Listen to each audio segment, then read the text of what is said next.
अभी हम प्रश्नावली 2.2 का 5वां क्वेश्चन करेंगे।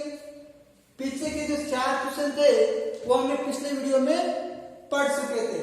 तो 2.2 का 5वां क्वेश्चन देखिए एक बार। एक संगोष्ठी में हिंदी, अंग्रेजी या गणित में भाग लेने वाले प्रतिभागियों की संख्या क्रमशः 60, 84 और 108 है। यदि प्रत्येक कमरे में बराबर संख्या में एक ही विषय के प्रतिभागी बिठाए जाते हैं तो आवश्यक कमरों की न्यूनतम संख्या बतानी है। आपको कमरों की संख्या बतानी है। क्या बतानी है?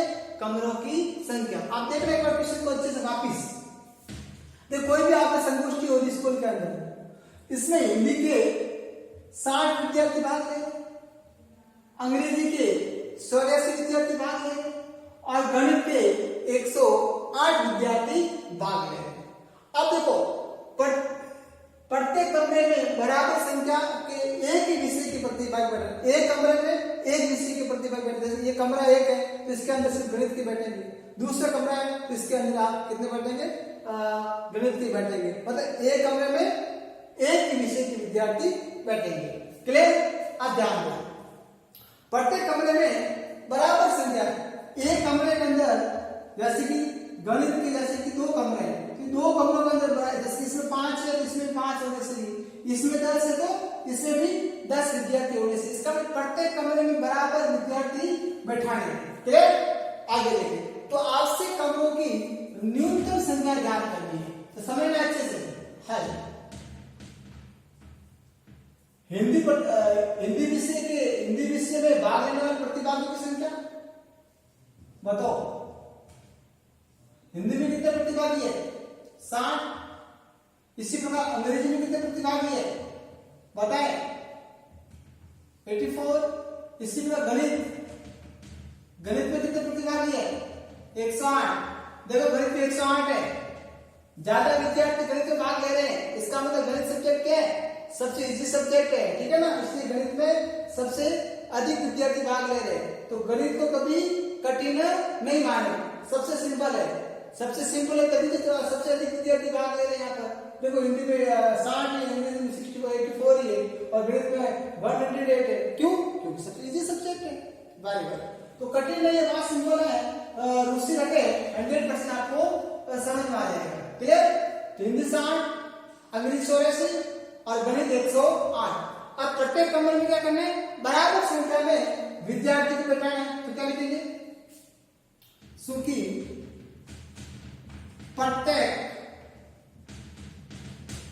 कमरे में बराबर संख्या में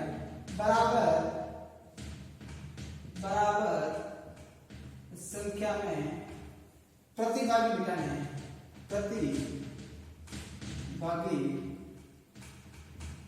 बैठाना है। प्रत्येक कमरे में क्या करना है? बराबर संख्या में प्रतिभागी बैठाने हैं। इसका मतलब आपको प्रत्येक कमरे में अधिक से अधिक विद्यार्थियों की संख्या बतानी। इसका मतलब प्रत्येक कमरे के अंदर अधिक से अधिक कितने विद्यार्थी आपको बिठा सकते हो। क्लियर?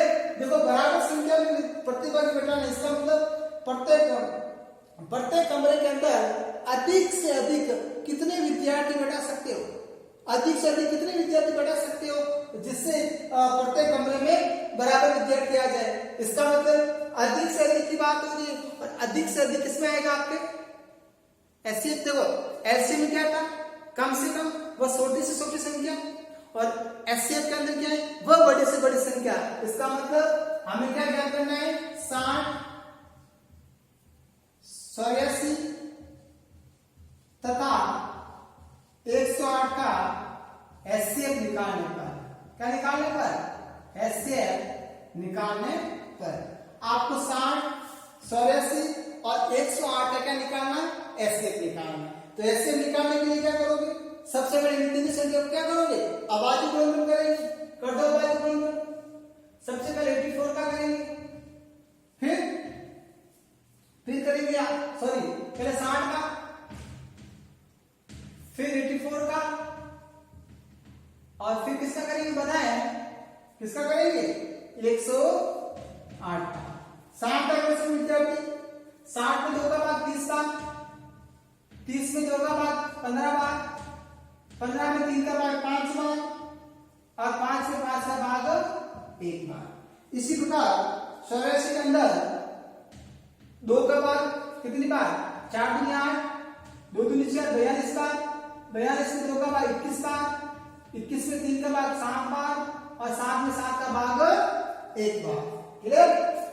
अब डायरेक्ट बताएं 108 के अंदर किसका भाग जाएगा 2 का कितनी बार 5 दूनी 10, 4 दूनी 8 54 बार, 54 के अंदर 2 का भाग 27 बार, 27 के अंदर किसका जाएगा 3 का 9 बार, 9 के अंदर 3 का 3 बार और 3 के अंदर 3 का 1 बार। ये हो गया आपका अभाज्य गुणनखंड।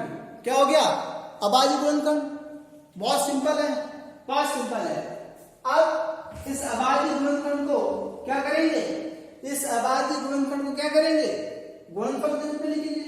लिख दो गुणनफल के रूप में 60 बराबर 2 इंटू 3 इंटू 5 अर्थात 2 की घात 2 इंटू 3 इंटू 5। इसी प्रकार 84 2 इंटू 3 इंटू 7 अर्थात 2 कितनी बार 2 बार, 2 की घात 2 इंटू 3 इंटू 7।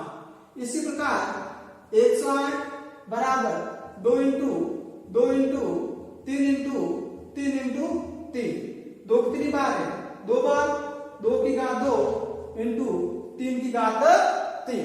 ये हो गया आपका 60, 84 और 108 का क्या हो गया अभाज्य गुणनखंड। क्लियर। अब आपको इसका निकालना है एचसीएफ। क्या निकालना है एचसीएफ, क्योंकि एचसीएफ इन दोनों का एचसीएफ। तो एचसीएफ कैसे निकालते हैं, एचसीएफ निकालने के लिए आप क्या करते हैं उभयनिष्ठ, क्या करते हैं उभयनिष्ठ कम से कम भाग को लेते हैं। देखिए यहाँ पर इसके अंदर उभयनिष्ठ कौन से 2 इसके अंदर भी, इसके अंदर भी, इसके अंदर भी, इसका मतलब 2 उभयनिष्ठ। तो 2 की न्यूनतम घात या 2 की घात 2 है या 2 की घात 2 है या 2 की घात 2 है, इसका न्यूनतम घात क्या हो जाएगी 2 इंटू और उभयनिष्ठ क्या दिखाई दे रहा है 3 और 3 की न्यूनतम घात या 3 की घात 3 है या 3 की घात 1 है या 3 की घात 1 है। इसका मतलब 3 की न्यूनतम घात क्या है 3 ही है या 3 की घात 1 है। आगे बढ़े 2 दूनी 4 इंटू 3, 2 दूनी 4 इंटू 3। अब 4 इंटू 3 करो, 4 इंटू 3 कितना हो जाएगा 12। इसका मतलब जो आपका एचसीएफ है वो क्या हो जाएगा 12। एचसीएफ क्या हो जाएगा 12। इसका अर्थ क्या है, इस 12 का अर्थ क्या है, इस 12 का अर्थ यह है कि प्रत्येक कमरे के अंदर अधिक से अधिक 12 विद्यार्थी ही बैठा सकते हैं। 12 विद्यार्थी से अधिक एक भी छात्र या एक भी विद्यार्थी आप बैठा नहीं सकते। इसका मतलब प्रत्येक कमरे के अंदर आप 12 विद्यार्थी बैठा सकते हैं। क्लियर, समझ आ रहा है। इसका मतलब एक कमरे के अंदर कितने विद्यार्थी बैठा सकते हैं 12। लिख देंगे अतः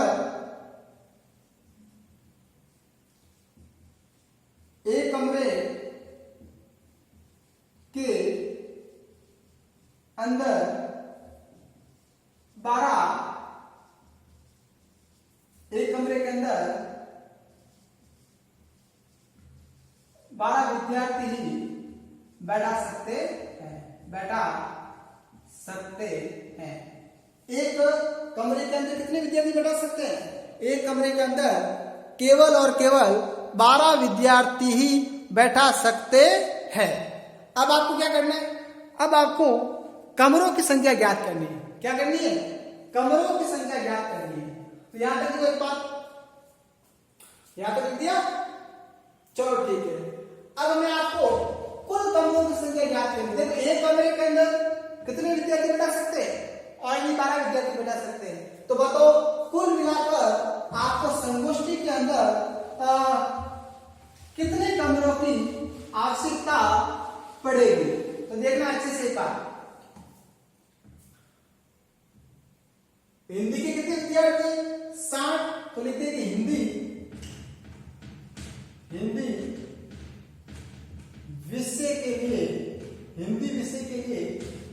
कमरों की संख्या, हिंदी विषय के लिए कमरों की संख्या। ध्यान देना भाई, एक कमरे के अंदर कितने विद्यार्थी बैठा सकते हैं? 12 विद्यार्थी। हिंदी के कुल कितने विद्यार्थी? 60। तो 60 में कितने किसका भाग दोगे? 12 का। इसका मतलब हिंदी विषय के लिए कितने कमरों की आवश्यकता पड़ेगी? 5 कमरों की। इसी प्रकार अंग्रेजी विषय के लिए कमरों की संख्या, अंग्रेजी विषय के लिए कमरों की संख्या, अगर आपको अंग्रेजी विषय के लिए, अगर अंग्रेजी के विद्यार्थी को अगर आपको कमरों में बिठाना है तो कितने कमरे की आवश्यकता पड़ेगी? तो छात्रों की संख्या बताएं। छात्र कितने? 84। और एक कमरे के अंदर 12, तो कुल अंग्रेजी विषय के लिए कमरों की संख्या कितनी हो जाएगी? बताओ कितनी हो जाएगी? 12 7 84। इसका मतलब 7। इसी प्रकार गणित, ध्यान में भाई सबसे इजी सब्जेक्ट है गणित। 108 विद्यार्थी भाग ले रहे हैं। गणित विषय के लिए कमरों की संख्या, इसका मतलब अधिक कमरों की आवश्यकता पड़ेगी। क्यों अधिक कमरों की आवश्यकता पड़ेगी? क्योंकि विद्यार्थी 108 है। 108 बटा 12, तो सात कितने हो जाएंगे बताएं? 12 108। सर कितने कमरे हो जाएंगे? 9 कमरे। तो हिंदी विषय के लिए 5 कमरे, अंग्रेजी के लिए 7 कमरे और गणित के लिए 9 कमरे। गणित के लिए कितने कमरे हो जाएंगे? 9 कमरे हो जाएंगे। अब आपको कुल कमरों की संख्या ज्ञात करनी है, तो कुल कमरे कितने हो जाएंगे? आपसे कमरों की न्यूनतम संख्या अथवा कम से कम कमरों की संख्या अथवा आवश्यक कमरों की न्यूनतम संख्या ज्ञात करनी है। तो आवश्यक कमरों की न्यूनतम संख्या, आवश्यक कमरों की न्यूनतम संख्या कितनी हो जाएगी? हिंदी के लिए 5, अंग्रेजी के लिए 7 और गणित के लिए कितनी हो जाएगी? 9। तो कुल मिलाकर कितने हो जाएंगे? 9 और 7 16 और 5 21। इसका मतलब कुल कमरों की जो आवश्यकता होगी वो कमरे कितने होंगे? 21। मतलब अगर आपके पास 21 कमरे हैं तो आपको 60 84 और 108 विद्यार्थी को बराबर संख्या में आप उसके अंदर बिठा सकते हो। क्लियर? तो बताओ इसके अंदर की प्रॉब्लम बहुत सिंपल है। हाँ, ये ध्यान रखना है कि आपको एचसीएफ, देखो इसमें एक इंपॉर्टेंट है, जिस प्रकार आपने चौथे क्वेश्चन के अंदर एलसीएम क्या था, क्योंकि आपको समय निकालना था, न्यूनतम समय निकालना था। यहाँ पर आपको अधिक से अधिक कमरों की संख्या निकालनी थी। एक कमरे के अंदर अधिक से अधिक कितने विद्यार्थी बैठा सकते हैं, तो आपको एचसीएफ ज्ञात करना था, तो आपने एचसीएफ ज्ञात कर लिया। बस अगर ये आपको पता चल गया कि इस क्वेश्चन के अंदर एचसीएफ निकालना है और इस क्वेश्चन के अंदर आपको एलसीएम निकालना है, फिर क्वेश्चन बहुत इजी है। बताओ इसमें कोई प्रॉब्लम? गुड, बताओ देखो अच्छे से।